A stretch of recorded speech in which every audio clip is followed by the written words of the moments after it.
মেয়াদ শেষ 6 তারিখ, 2 দিন আগে মেয়াদ শেষ হয়ে গেছে।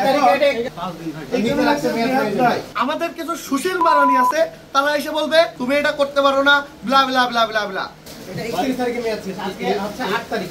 এইগুলো আজকে হচ্ছে 8 তারিখ, আমি নিজেই কোম্পানি একটা নিচে আপনি এনে রাখলে কেমনে বুঝবো ভাই? 6 তারিখে মেয়াদ শেষ হয়ে আপনি এনে রাখলে কেমনে বুঝবো? 8 তারিখ, 2 দিন আগে মেয়াদ শেষ হয়ে গেছে। 8 তারিখে এটা 31 তারিখ। এটা সরে যাও, সরে যাও।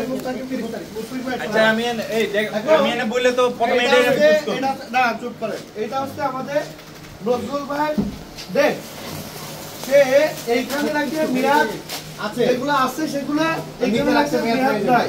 এটা বাইরে নিয়ে আমি আসো। শিক্ষার্থী হিসেবে এটা শোনান, এটা শোনান, এটা শোনান। বলেন, আপনি আমারে বলেন। আপনি শুধু এটা বললে ওকে ফাইন, আর কোনো কথা নাই। আর দই খেয়ে করে দিন ভাই, 5 দিন থাকে, 5 দিন। এটা কি 5 দিন ধরে রাখছেন আপনি এখানে? আপনি বলেন, দই তো আমরা খাই, বাইরে আমরা খাই না। আমি সব সময় নরমাল ফ্রিজ রাখি, আমার কোনটা ফ্রিজ নষ্ট হয়ে গেছে। তাহলে আপনি দই আইনেন না ভাই, দই আইনেন না ভাই। আচ্ছা যদি দোনো ফ্রিজ নষ্ট হয়ে যায় তাহলে আপনারা যে এই যে ঠান্ডা করছেন এই দিয়ে মজুদ টজু এগুলো কিভাবে এখানে যে ভিতর থেকে আচ্ছা আরেকটা জিনিস আমার বলেন, এটা 31 তারিখে অল টাইম কোম্পানি কি 8 দিনে আসে না একদিনও? হচ্ছে শুক্র শনি ওরা আসে। শুক্র শনি 8 দিন, আপনার 31 তারিখ আজকে কয় তারিখ? আচ্ছা আপনি আমার দিকে তাকান, থেকে যদি 8 তারিখ পর্যন্ত হয় তারিখ দেখে কি বলবেন? 8 দিন কি একদিনও আসে না? আপনি অল টাইমকে ফোন দেন তো, ওরা কি একদিন? আপনি মেয়াদ শেষ 6 তারিখ, মেয়াদ শেষ অল টাইমের প্রোডাক্টের 6 তারিখ, আজকে হচ্ছে 8 তারিখ। তাহলে অল টাইম কেন আসতেছে না? বিশ্ববিদ্যালয়ের শিক্ষার্থীদের খাবার কেন তারা আসতেছে না এবং এটা কেন এখানে রাখা হচ্ছে? এটা শিক্ষার্থীদের সাথে এক প্রকার প্রতারণা।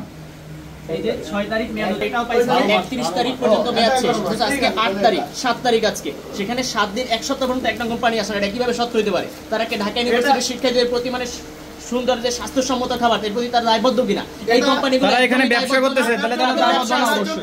এই কোম্পানিগুলো একদিনই থাকবে না, থাকতে পারবে না। এটার জন্য দায়ী হচ্ছে মূলত আমাদের বিশ্ববিদ্যালয় প্রশাসন, বিশেষ করে এবং হল প্রশাসন। কারণ হইলো তারা বলতেছে যে ভাই তোমরা মাতব্বারি করো না, আমরা দেখবো, কিন্তু তারা দেখে না।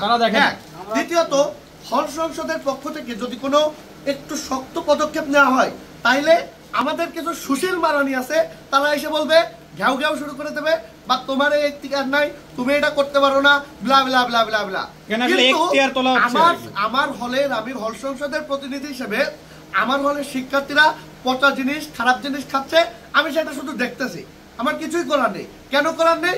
কারণ এক সুশীল পক্ষ বসেই আছে এটা বলার জন্য এটা তোমার এখতিয়ার নাই। কোনো এখতিয়ার বাদ এখন থেকে হল, আমাদের হল সংসদ থেকে নিয়মিত তদারকি করা হবে।